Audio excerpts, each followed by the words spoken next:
Warren Buffett atau yang kerap dijuluki sebagai Oracle of Omaha, memiliki beberapa kata mutiara yang bijaksana. Nasihat Warren Buffett itu dapat memandu keputusan investasi Anda di pasar terkait dengan apapun yang menunggu di tahun 2023. Lalu, apa yang harus diharapkan investor untuk tahun 2023? Mengutip The Motley Fool, berikut beberapa saran untuk dipertimbangkan oleh investor saat bersiap untuk mengambil keputusan investasi di tahun 2023. 1. Pasar tidak selalu mencerminkan keadaan ekonomi. Sebelum tahun 2022, tahun terakhir pasar berakhir dengan kerugian adalah pada tahun 2018 ketika S&P 500 turun 4,4%. Namun, dalam kerugian ringan itu, pasar beragam, dan banyak saham mengakhiri tahun dengan mencapai level tertinggi baru. Saham Amazon, misalnya, naik 28% pada 2018. Kerugian terburuk selama 50 tahun terakhir terjadi pada kehancuran 2008, ketika S&P 500 anjlok 37%.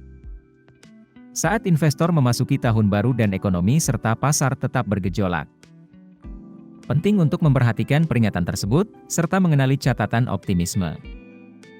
2. Ada potensi pasar bullish.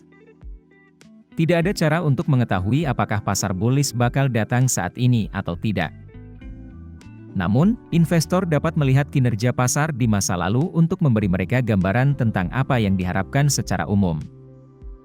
Dalam suratnya tahun 2008, Buffett mencatat bahwa dalam 44 tahun sejak awal masa jabatannya di Berkshire Hathaway, terdapat keuntungan pasar sebesar 75% dari tahun-tahun tersebut. Dalam 14 tahun sejak itu, hanya ada 2 tahun, termasuk 2022, ketika S&P 500 kehilangan nilainya, yang berarti tingkat keberhasilan sebesar 86%. Apakah itu berarti investor akan mengalami tahun-tahun yang buruk lagi? Mungkin. Tapi itu seharusnya tidak mengkhawatirkan, karena 2 alasan. 1.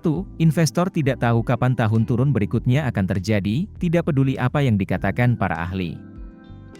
Kedua, dan yang lebih penting, jika Anda telah membangun portofolio saham-saham hebat yang terdiversifikasi dan menambahkannya secara konsisten, volatilitas pada tahun tertentu seharusnya tidak terlalu menjadi masalah.